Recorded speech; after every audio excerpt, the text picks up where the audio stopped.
अमृतम में आप सभी का स्वागत। तो हम आ गए हैं भगवत गीता अध्याय 7 श्लोक क्रमांक 9। तो पिछले कुछ श्लोकों से भगवान कृष्ण अपनी शक्तियों के बारे में बता रहे हैं और इसको वो कंटिन्यू कर रहे हैं। भगवत गीता अध्याय 7 श्लोक क्रमांक 9। भगवान कृष्ण कहते हैं, पुण्यो गंध पृथ्व्याम च तेजस्मी विभावसो जीवनम सर्वभूतेषु तपश्च अस्मि तपस्विषु। भगवान कृष्ण कहते हैं, मैं पृथ्वी की आद्य सुगंध और अग्नि की ऊष्मा हूँ। मैं समस्त जीवों का जीवन तथा तपस्वियों का तप हूँ।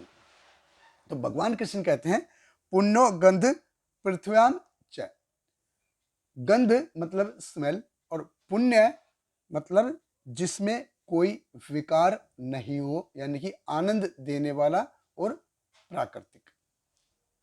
भगवान कृष्ण कहते हैं पृथ्व्याम च, और च मतलब पृथ्वी के साथ जितनी भी स्मेल है, जितनी भी जो प्राकृतिक स्मेल है, जो आनंद देने वाली स्मेल है, भगवान कृष्ण कहते हैं कि वो सब मुझसे ही आ रही है। और जो पृथ्वी की जो गंध है वो हमको कब आती है? जब पहली बारिश होती है, जब धरती पूरी तपती है और उसके ऊपर बारिश की बूंदें गिरती हैं, पहली बूंद गिरती हैं, और जब उसमें से जो स्मेल आती है वो है पृथ्वी की गंध। पुण्यो गंध पृथ्व्याम च।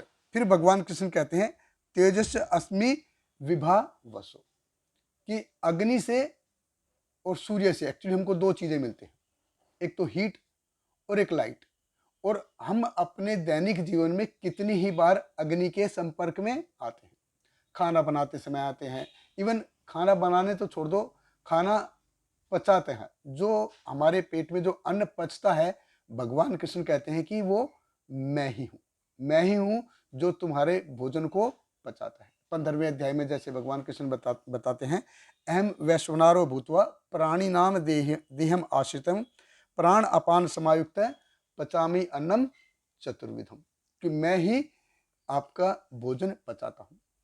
तो जब हमारा पाचन क्रिया ठीक है, तो इसका मतलब है कि हमारे शरीर में जो अग्नि है वो ठीक प्रकार से हो रही है। और जब हमारा भोजन पचता नहीं है तो क्या है, तब अग्नि जो पाचन तंत्र क्रिया है वो ठीक से काम नहीं कर रही। तो जब अग्नि कम होती है तो धुआं ज्यादा होता है, और जब अग्नि प्रज्वलित होती है तो धुआं नहीं होता। तो हमारे पेट में जब हम बोलते हैं कई बार, गैस बन गई, गैस बन गई, गैस बन गई, अरे गैस मतलब हमारा पाचन तंत्र ठीक नहीं है। भगवान कृष्ण हमारे भोजन को पचाते हैं। तो भगवान कृष्ण कहते हैं, जीवनम सर्वभूतेषु, कि सब जीवों में जीवन कौन है? भगवान कृष्ण कहते हैं कि वो मैं हूं।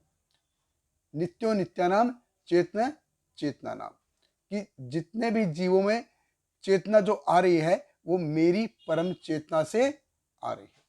तो जो भी हिलता डुलता दिख रहा है वो सब कहाँ से आ रहा है? वो भगवान कृष्ण से आ रहा है।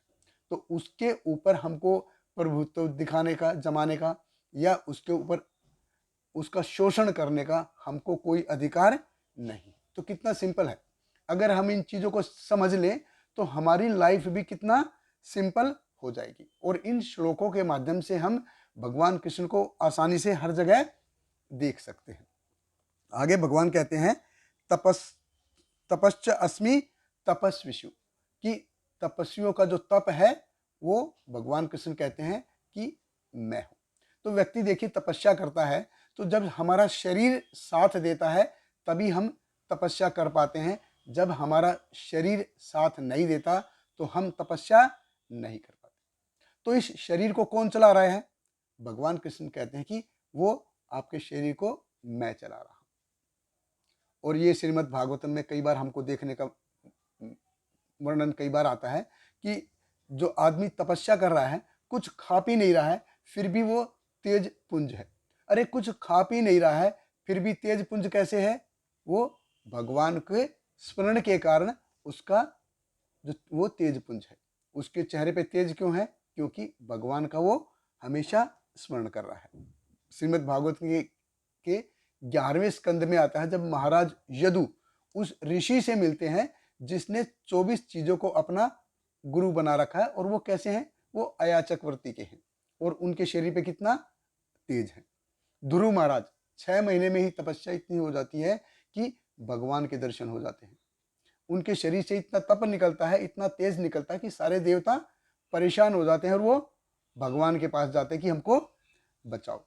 तीसरे स्कंद में आता है, जब कर्दम मुनि के पास जाते हैं स्वयंभू मनु अपनी लड़की देवहूति को लेके, और कर्दम मुनि इतना तपस्या कर रहे हैं फिर भी उसके शरीर पे इतना तेज है, जटाएं उसकी लंबी हो गई हैं, इतनी बड़ी बड़ी जटाएं हो गई हैं, लेकिन फिर भी वो तेज पुंज है, जैसे हीरे के ऊपर मैल की चादर चढ़ गई हो। तो ये जो तपस्या हो रही है किसके कारण हम कम कर पा रहे हैं? भगवान कृष्ण कहते हैं कि मेरे ही कारण तुम ये तपस्या कर पा रहे हो। तो आने वाले कुछ श्लोकों में बताएंगे कि अपने दैनिक जीवन में, डे टू डे लाइफ में भगवान कृष्ण को देखना कितना आसान हो जाता है कि हम भगवान कृष्ण को कभी भूल नहीं पाएंगे। देखिए, पीने के पानी में भगवान कृष्ण कहते हैं कि मैं हूँ। सूर्य चंद्र का प्रकाश भगवान कृष्ण कहते हैं मैं हूँ। अग्नि की उष्मा भगवान कृष्ण कहते हैं मैं हूँ। जीवों में चेतना भगवान कृष्ण कहते हैं मैं हूँ। तपस्वियों का तप भगवान कृष्ण कहते हैं मैं हूँ। बाकी रहा क्या? सब कुछ तो आ गया है। और अगर सारा जीवन हम यही करते हैं तो देखिए भगवान कृष्ण को अपने जीवन में देखना कितना आसान है। कैसे हम भगवान कृष्ण को अपने दैनिक जीवन में देख सकते हैं? ये कोई रॉकेट साइंस नहीं है। बस हमको क्या समझना है? देखिए, भौतिक रूप से देखना मतलब क्या है कि हम उसको अपने आंखों से ऐसे देख सकते हैं, यानी कि आंखों से देखना। आध्यात्मिक रूप से देखना मतलब कानों से देखना।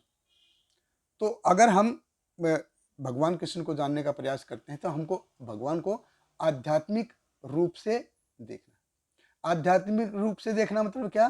कि उसको चीजों को तत्व से समझना और अपने जिंदगी में उसको अप्लाई करना। तो ऐसे हमको भगवान कृष्ण को आध्यात्मिक रूप से देखने का प्रयास करना चाहिए। बहुत बहुत धन्यवाद। हरे कृष्णा। श्रील प्रभुपाद की जय। हरे कृष्णा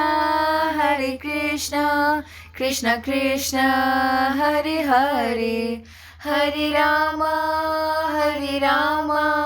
राम राम हरे हरे।